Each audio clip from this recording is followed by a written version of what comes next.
Now then, let's get right to our first story this evening. After some 3.5 years away from the winning enclosure, Shane Lowry put in a stellar performance in the Abu Dhabi HSBC Championship over the weekend. I'm sure you caught lots of this. It was a wire-to-wire victory, and that doesn't tell the full story. Final days are always tough. He was 4 shots back with 7 to play and turned things on brilliantly, including, as you'll hear here, this clutch putt to save par in 17. And then from 281 yards, he set up a brilliant birdie opportunity on 18, which he took. Oh, that's brilliant. What a putt by Shane Lowry. You can only admire the mental fortitude. That looks pretty good. Oh, it's very good. Look at this one coming up and round. This for his 4th win on the European Tour. And to become the first Rolex Series champion, and he's held it. It's victory for Ireland for the first time in Abu Dhabi. A wonderful final day's golf, and the man who equalled the course record on day 1 with a 62 has done enough to take the title. Yeah, there you are. Delighted to say he's joined us on the line from somewhere in the Middle East. Shane Lowry, hello. Joe, how's it going? Great. How's it going yourself? Congratulations. Thanks very much. Yeah, I'm good, obviously. I would think so, yeah. An amazing performance. I'm sure it was an unbelievably tough and difficult final day.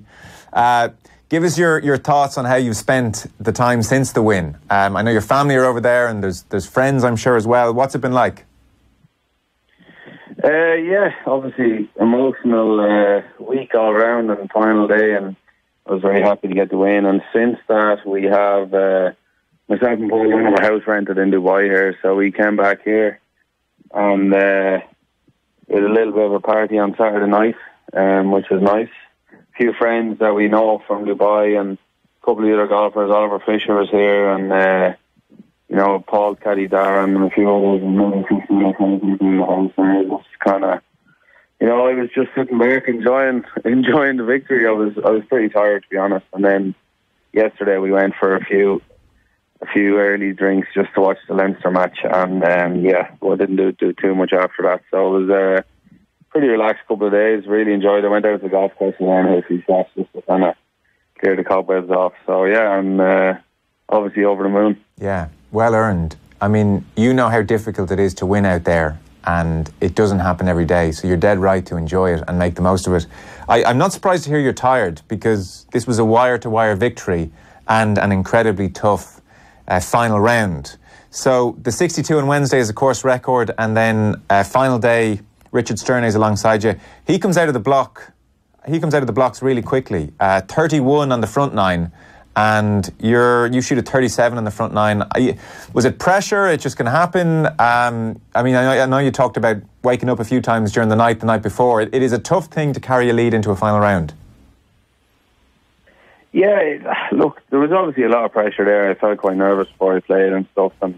And but then I went out and I hit, birdie the first, which is a nice start, and had a good chance on the second. Then a bad bogey in the third, and because he got off to a fast start, I suppose I felt like I wasn't playing too great, but I was still, I was 1 under through 4 holes, so I wasn't exactly, playing badly. But from there, I kind of just, obviously I had a bit of a bad run around the turn, and he did all right, and all of a sudden I found myself 4 behind, but I tried not to panic, because in those situations it's easy to put your head down and give in, and all of a sudden he walks away with a 4 or 5 shot win, and you're left there with your tail between your legs. So I just tried to really grind it out and try as hard as I can the one thing I was trying with 5 or 6 holes to go was trying not to hand him the trophy, trying to put a bit of pressure on him. That's what I did, and it paid off.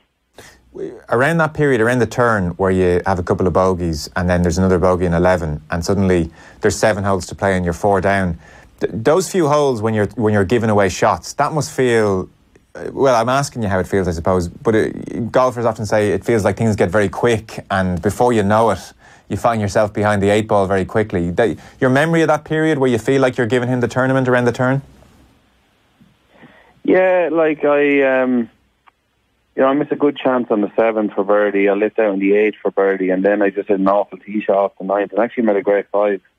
And then I made a great par on 10. So I didn't feel like I was throwing away shots. Right. I felt like I'd almost saved 2 shots there, and I was still 4. I had a bad bogey on the 11th, all right, to go 4 behind. But after that, like literally from the 12th in, I just said to myself, like, just try and make a couple of birdies and make him win the tournament. And then the very minute I put a bit of pressure on him, it's like he started to feel it. And I knew if I could get within 1 or 2 with a couple to play, that I'd have some sort of a chance because, 18 being a par 5, you can always make eagle there and stuff. So it was, I was still fairly optimistic playing the 12th hole. And then obviously I hold a great putt for birdie on 12 and 13, and that kind of got me going. Yeah, it was an amazing couple of hours, that back 9 to watch. I saw you make the point that you learned from Oakmont, 2016 US Open. You had a 4-shot lead over Dustin Johnson, and it got away from you, and you learned from that. You said there's maybe a bit more fight, I think was the word you used, didn't you, this time around?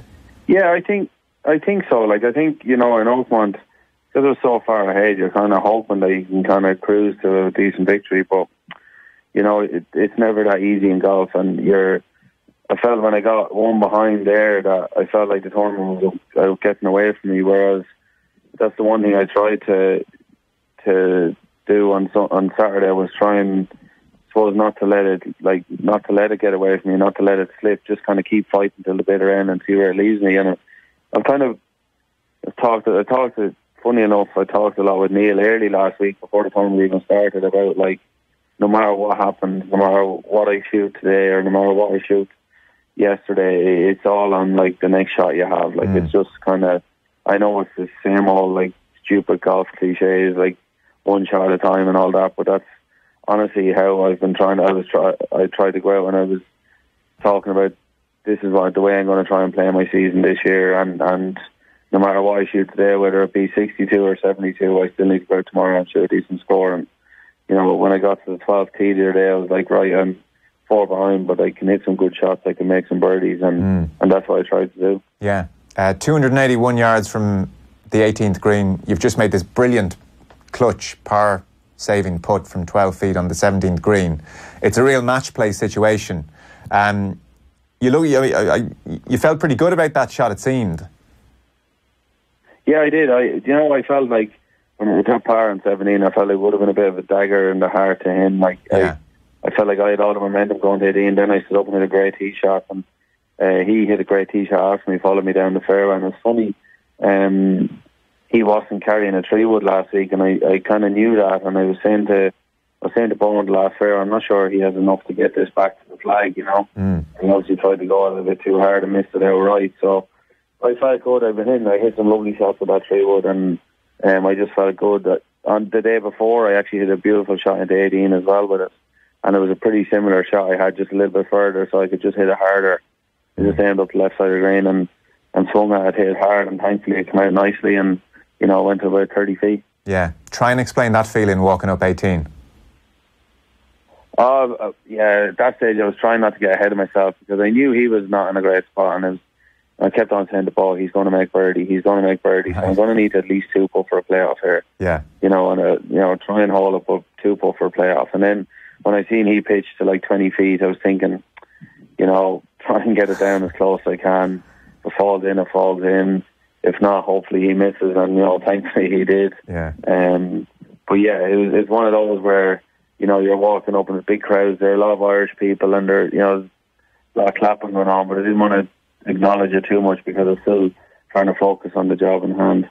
It always struck me as unfair is too strong a word, obviously, but a bit of a pity that it's very clear, even anyone who follows you on social media or keeps an eye on you at all, the last couple of years off the course have been fantastic. You seem to really be loving family life. Yeah, absolutely, yeah. Yeah, and it always struck me as a bit of a pity that things seem to be so great for you off the course, and you were going through a really tough period by your own very high standards on the course.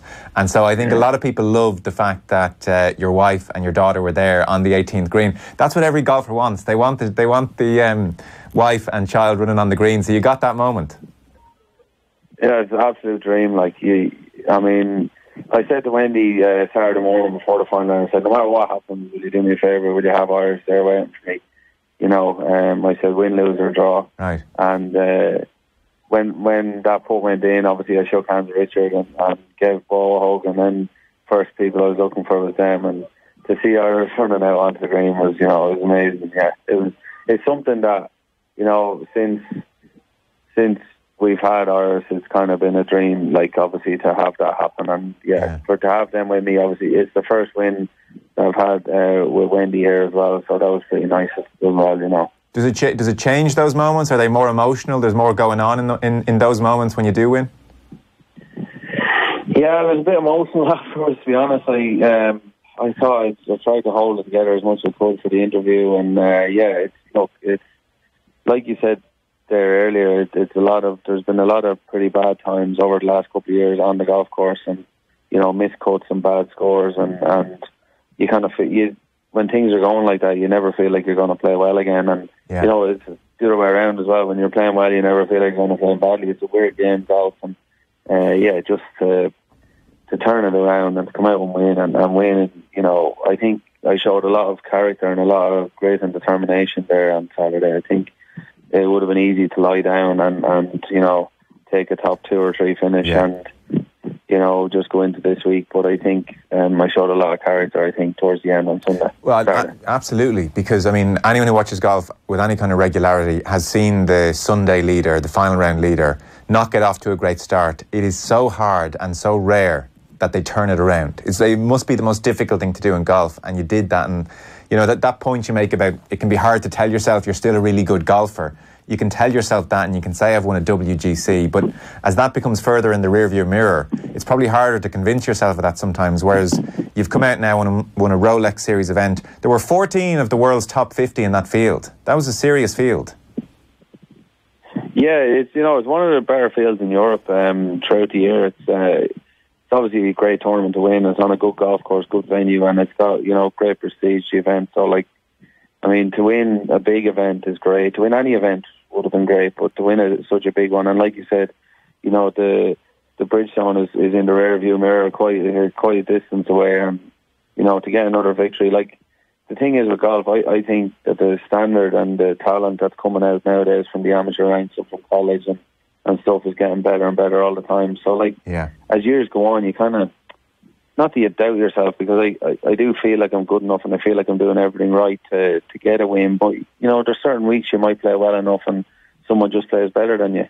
You know, I might have played the last 5 or 6 holes well there on Sunday like I did, and if Richard plays them better than me, he beats me, and that's just the way golf is. But, you know, I'm the one sitting here now talking about winning, and it's great, and I'm obviously very chuffed, but it's a fickle sport at the end of the day, and I'm just, like, that's my 4th win now. I'm very grateful that I've won 4 times, and hopefully I can, you know, kick on from here now and really do what I feel like I can really do in the game. Well, I mean, it must be nice as well to know you can win the big ones, you know? I mean, you're winning some big stuff. The last 2 in your CV are this one and the WGC, so that's a real marker.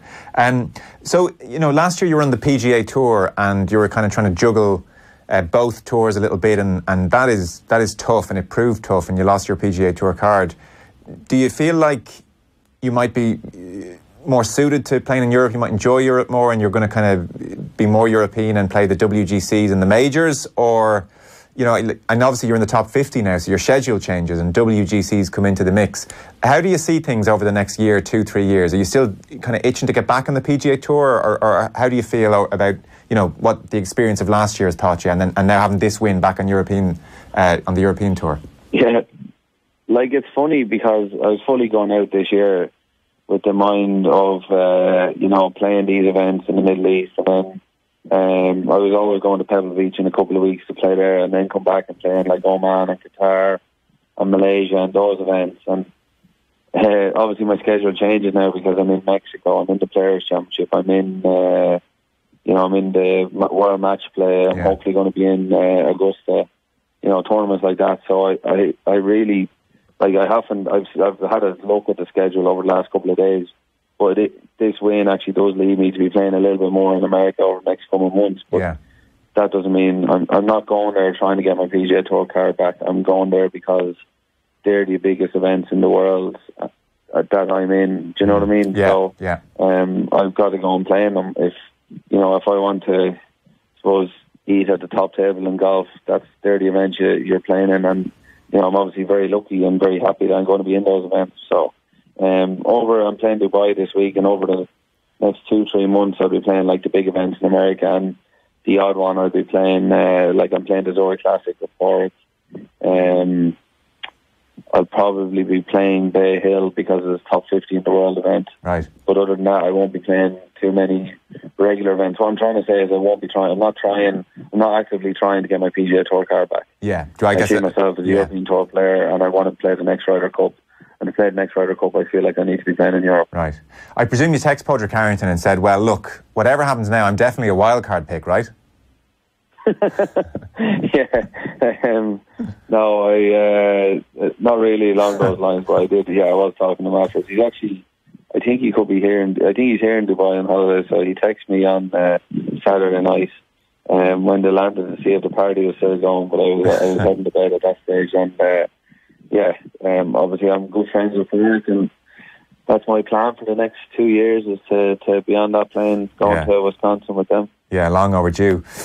Listen, congratulations, Magic. The papers, as you might imagine, are full of pictures of you and the family on the 18th green today, and everybody, it seemed like, was watching it unfold on Saturday. So big congratulations. I know kind of a tough couple of years for you, so this gets you back on the map in a big way. So well done. Thanks, Joe. Thanks very much.